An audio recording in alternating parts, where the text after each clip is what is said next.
राधे राधे दोस्तों, आपका स्वागत है हमारे चैनल आस्था डायरी ब्लॉग में। आइए आज सुनते हैं सती सावित्री और सत्यवान की प्रचलित कथा। प्रतिवर्ष जेठ मास की अमावस्या को उत्तर भारत की सुहागिनों द्वारा तथा जेठ मास की पूर्णिमा को दक्षिण भारत की सुहागिन महिलाओं द्वारा वट सावित्री व्रत का पर्व मनाया जाता है। कहा जाता है कि वट वृक्ष की जड़ों में ब्रह्मा, तने में भगवान विष्णु व डाली व पत्तियों में भगवान शिव का निवास स्थान माना जाता है। इस व्रत में महिलाएं वट वृक्ष की पूजा करती हैं। सती सावित्री की कथा सुनने व वचन करने से सौभाग्यवती महिलाओं की अखंड सौभाग्य की कामना पूरी होती है। प्रमाणिक एवं प्रचलित वट सावित्री व्रत के कथा अनुसार सावित्री के पति अल्पायु थे।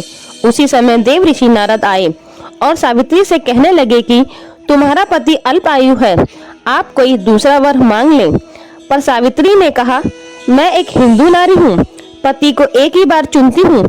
इसी समय सत्यवान के सिर में अत्यधिक पीड़ा होने लगी। सावित्री ने वट वृक्ष के नीचे अपनी गोद में पति के सिर को रख उसे लेटा दिया।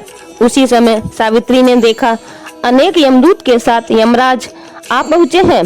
सत्यवान के जीव को दक्षिण दिशा की ओर लेकर जा रहे हैं। यह देखकर सावित्री भी यमराज के पीछे पीछे चल देती है। उन्हें आता देख यमराज ने कहा कि हे पतिव्रता नारी, पृथ्वी तक ही पत्नी अपने पति का साथ देती है, अब तुम वापस लौट जाओ। उनकी इस बात पर सावित्री ने कहा, जहाँ मेरे पति रहेंगे मुझे उनके साथ रहना है, यही मेरा पत्नी धर्म है। सावित्री के मुख से यह बात सुनकर यमराज बड़े प्रसन्न हुए। उन्होंने सावित्री को वर मांगने को कहा और बोले, मैं तुम्हें 3 वर देता हूँ, बोलो तुम कौन कौन से 3 वर लोगी। तब सावित्री ने सास ससुर के लिए नेत्र ज्योति मांगी, ससुर का खोया हुआ राज्य वापस मांगा एवं अपने पति सत्यवान के 100 पुत्रों की माता बनने का वर मांगा। सावित्री के यह तीनों वरदान सुनने के बाद यमराज ने उसे आशीर्वाद दिया और कहा, तथास्तु, ऐसा ही होगा। सावित्री पुनः उसी वट वृक्ष के पास लौट आई जहाँ सत्यवान मृत पड़ा था। सत्यवान के मृत शरीर में फिर से संचार हुआ। इस प्रकार सावित्री ने अपने पतिव्रता व्रत के प्रभाव से न केवल अपने पति को पुनः जीवित करवाया, बल्कि सास ससुर को नेत्र ज्योति प्रदान करते हुए उनके ससुर को खोया हुआ राज्य फिर से दिलवाया। तभी से वट सावित्री अमावस्या और वट सावित्री पूर्णिमा के दिन वट वृक्ष का पूजन अर्चन करने का विधान है।